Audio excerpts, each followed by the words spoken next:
जी नमस्कार, मैं हूं संजीव कौशिक और आप देख रहे हैं टुडे ओपिनियन।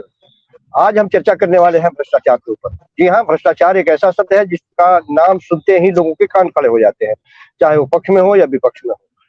पिछले कुछ दिनों से लगातार ये बात मौजूद इसलिए भी हो जाता है क्योंकि भारतीय जनता पार्टी लगातार भ्रष्टाचारियों के ऊपर वार करने का प्रयास करती हुई दिखाई दे रही है। लेकिन सच बात यह है कि लोग जानना चाह रहे हैं कि क्या सचमुच में भ्रष्टाचारियों से भारतीय जनता पार्टी लड़ रही है या भ्रष्टाचारियों के बहाने विपक्षी पार्टियों को प्रताड़ित करने का प्रयास कर रही है। सफलताएं उसे मिल रही है, असफलता मिल रही है, लोगों के बीच में क्या मैसेज जा रहा है, यही हमारे चर्चा का मुख्य मुद्दा रहा।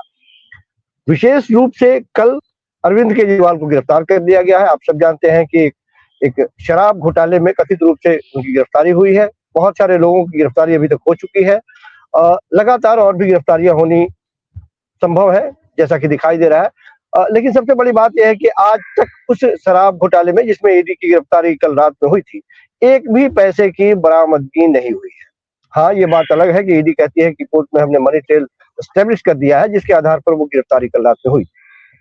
हम सिर्फ ये कहना चाहते हैं कि ऐन इलेक्शन के वक्त में जब इलेक्शन की अधिसूचना जारी हो गई हो, उस समय किसी सूबे के मुख्यमंत्री का इस तरह से गिरफ्तार हो जाना या कर लेना, क्या ये दर्शाता नहीं है कि भारतीय जनता पार्टी इसका राजनीतिकरण करना चाहती है और राजनीतिक लाभ लेना चाहती है? या इससे पहले भी हमने देखा कि जिस तरह से झारखंड के मुख्यमंत्री को गिरफ्तार किया गया या कांग्रेस पार्टी के खाते को जिस तरह से सीज किया गया, क्या इसी तरह से भारतीय जनता पार्टी चुनाव लड़ेगी 2024 में और 400 पार करेगी?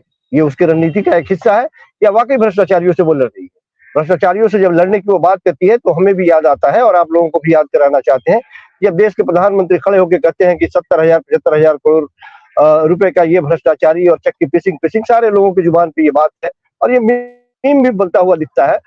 उसी व्यक्ति को पता चलता है कि अगले 3 दिनों के अंदर में वो अपने पार्टी में जो सरकार बनती है उसमें उप मुख्यमंत्री बना देते हैं।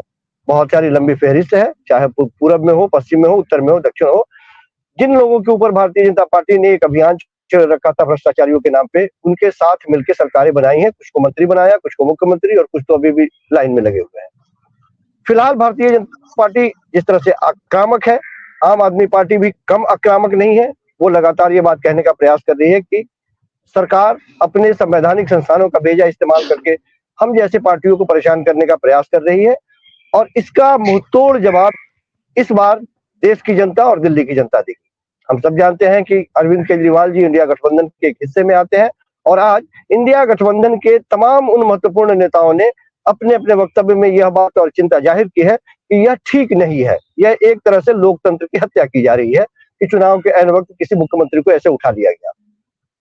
चर्चा इसी पे करेंगे। हमारे साथ चैनल की संपादिका कंचन कुमारी जी हमारे साथ जुड़ी हुई हैं। सामाजिक कार्यकर्ता कह लीजिए, किसान पुत्र कह लीजिए या फिर विश्लेषक कह लीजिए, नीरज राय जी हमारे साथ हैं और साथ साथ भारतीय जनता पार्टी के नेता प्रवक्ता अविरल मलिक जी हमारे साथ। आज हम चर्चा इसी के बारे में करेंगे।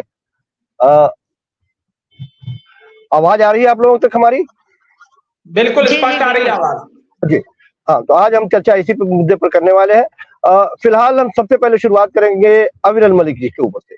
अविरल जी, ऐसी क्या मजबूरी थी कि अरविंद केजरीवाल को गिरफ्तार कर ही लेना था? कोर्ट में जिस तरह की सुनवाई हो रही थी, ईडी ने अपने तरफ से वो तमाम दलीलें दी और ईडी ने कहा कि ये याचिका जो अरविंद केजरीवाल ने लगाई है कि गैर कानूनी तरह से समन हमें दिया जा रहा है, ये सुनवाई लायक नहीं है। बावजूद उसके कोर्ट ने कहा कि एक पक्ष तो है ही जिसको सुना जाना।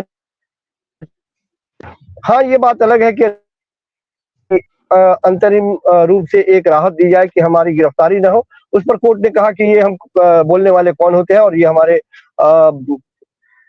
बस से बाहर की बात है या हम नहीं कह सकते ये बात की